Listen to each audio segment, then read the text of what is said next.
اعوذ باللہ من الشیطان الرجیم بسم اللہ الرحمن الرحیم وَكَذَلِكَ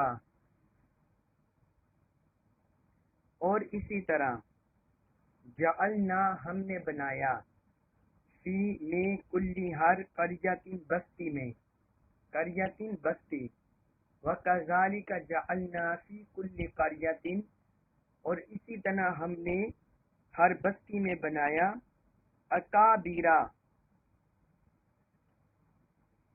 وڈیروں کو ان کے بڑوں کو مجرمیہا اس بستی کے مجرم اس بستی کے مجرم اس بستی کے سرگنا جو جرائم کا سرگنا ہے تو ہم نے وہاں کے جو وڈیرے ہیں بستیوں کے ہم نے ان کو بنایا لیم کرو تاکہ وہ اس میں مکاریاں کریں فیہا اس میں وما اور نہیں یم کرونا وہ مکر کرتے الا مگر بانفسہم اپنی جانوں کے ساتھ وما یم کرونا الا بانفسہم اور وہ صرف اپنی جانوں کے ساتھ مکر کرتے ہیں وما اور نہیں یشعرون وہ شعور رکھتے وما یشعرون اور وہ شعور نہیں رکھتے۔ اب اس آیت مبارکہ میں اللہ تعالی نے اس بات کی طرف اشارہ کیا ہے کہ جو ہر بستی ہر علاقہ وہاں کے کون سے لوگ جرم کو پسند کرتے ہیں اور کون سے لوگ جرائم میں ملوث ہوتے ہیں، اللہ تعالی نے اس بات کو بیان فرمایا ہے۔ اب اس میں اللہ تعالی نے ارشاد فرمایا کہ اسی طرح ہم نے ہر بستی میں جو اس بستی کے مجرم ہیں اس کے وڈیرے بنائے۔ وڈیرے سے مراد جن کے پاس طاقت ہوتی ہے، جن کے پاس اختیار ہوتا ہے، وہاں کے رئیس، وہاں کے امراء، وہاں کے چودھری، وہاں کے جو سرگنا ہوتے ہیں، فرمایا ہم نے انہیں بنایا جو سردار ہوتے ہیں، تو وہ ہم نے اس بستی کے مجرم بنایا۔ اس کا سبب کیا ہے؟ کیونکہ وڈیروں کے پاس، سرداروں کے پاس مال بھی ہوتا ہے اور طاقت بھی ہوتی ہے، اور جس بندے کے پاس مال ہو، طاقت ہو، اختیار ہو، تو اکثر وہ بندے بہک جاتے ہیں، شیطان انہیں پھسلا دیتا ہے، کیونکہ یہ مال و دولت کا نشہ، طاقت کا نشہ ایک ایسی چیز ہے جو انسان کو راہ حق سے بھٹکا دیتا ہے، اور اللہ کی اطاعت سے ایسے بندے بہک جاتے ہیں۔ تو اس لیے اللہ رب العزت نے فرمایا اسی طرح ہم نے ہر بستی میں وہاں کے جو مجرم ہیں وہ وڈیروں کو بنایا، بڑوں کو بنایا، وہاں کے سرداروں کو بنایا۔ یہ دراصل یہ آیت مبارکہ جو مکہ مکرمہ میں حضور صلی اللہ علیہ وآلہ وسلم کی مخالفت وڈیرے کر رہے تھے، اسی تناظر میں اللہ تعالی نے یہ آیت اتاری۔ اس میں بڑے بڑے سردار آپ کی مخالفت کر رہے تھے، ابو جہل، ابو لہب، عتبہ، شیبہ، امیہ بن خلف، یہ سارے بڑے بڑے سردار تھے جنہیں اپنی طاقت پر گمان تھا، اپنے مال و دولت پر گمان تھا، اور وہ یہی سوچتے تھے کہ ہمارے پاس اتنا مال ہے، دولت ہے، اختیار ہے، تو ہم اللہ کے نبی نہیں بنے، تو یہ کیوں کر بن گئے ہیں؟ تو اللہ تعالی نے ان کی اسی روش کو، اسی سوچ کو مد نظر رکھتے ہوئے دنیا کی حقیقت کو اس آیت میں واضح کیا ہے۔ فرمایا یہ صرف انہی کا حق کو جتلانے کا طریقہ نہیں، بلکہ یہ ہم نے ہر بستی جو گزری ہے، جو ماضی میں جتنی بھی بستیاں، علاقے ہوئے، انبیاء کرام ان میں آئے، تو یہی حال ہوتا رہا ہے، وہاں کے وڈیرے، سردار وہ جرم کا ارتکاب کرتے رہے ہیں۔ پھر آگے فرمایا لیم کرو فیہا، تاکہ وہ اس میں مکاریاں کریں، تاکہ وہ اس بستی میں مکاریاں کریں۔ فرمایا وہ وڈیرے بن جاتے ہیں، طاقتور ہو جاتے ہیں، تو وہ پھر جھوٹ، فریب، بد شکنی، بد عہدی، لوگوں کا حق غصب کرنا، ظلم کرنا، یہ ساری راہ اپناتے ہیں اور حق کو جھٹلا دیتے ہیں. تو فرمایا وہ یہی کام کرتے ہیں تاکہ وہ اس بستی میں مکر و فریب کریں. آگے اللہ تعالیٰ نے فرمایا وما یمکرون الا بانفسہم، اور وہ فریب نہیں کرتے مگر صرف اپنی جانوں کے ساتھ. وہ جتنا بھی دھوکہ دہی دیتے ہیں لوگوں کو، لوگوں پر ظلم کرتے ہیں، مکاریاں کرتے ہیں، فریب کرتے ہیں، تو اللہ تعالیٰ نے فرمایا وہ حقیقت میں اپنی جانوں کو دھوکہ دیتے ہیں، وہ حقیقت میں اپنی جانوں کو فریب میں مبتلا کرتے ہیں، کیونکہ ظلم کی کوئی راہ بھی ہدایت کی طرف نہیں جاتی اور آخرت کی بہتری کی طرف نہیں جاتی. تو فرمایا حقیقت میں ایسے لوگ اپنے آپ کو دھوکہ دیتے ہیں.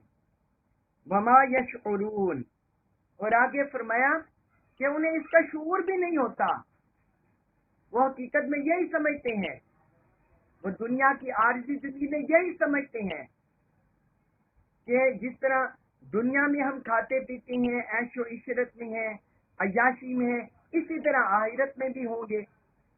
تو فرمایا انہیں اپنی بدیوں کا، اپنے گناہوں کا، اپنے فسوق و فجور کا یہ شعور بھی نہیں ہوتا، انہیں اس کا شعور بھی نہیں ہوتا. اور اس میں ایک یہ بھی حکمت ہے جو اللہ تعالی نے ہر بستی میں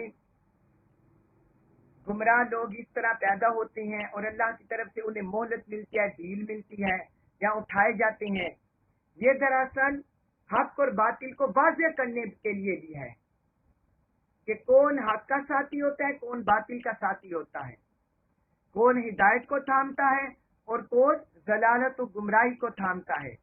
یہ اس لیے بھی ہوتا ہے کہ ہر بستی میں جو باطل کے سرغنا بھی ہوتے ہیں، باطل کے سردار بھی ہوتے ہیں، تو ان کے مقابلے میں حق کے علم بردار پیدا ہوتے ہیں. یہ اس وجہ سے ہوتا ہے تاکہ جو معاشرے میں حق اور باطل کی چپکلش چلتی رہے اور جو حق کے علم بردار ہیں ان کے اللہ کی بارگاہ میں درجات، قرب، منازل یہ بلند ہوتے رہے.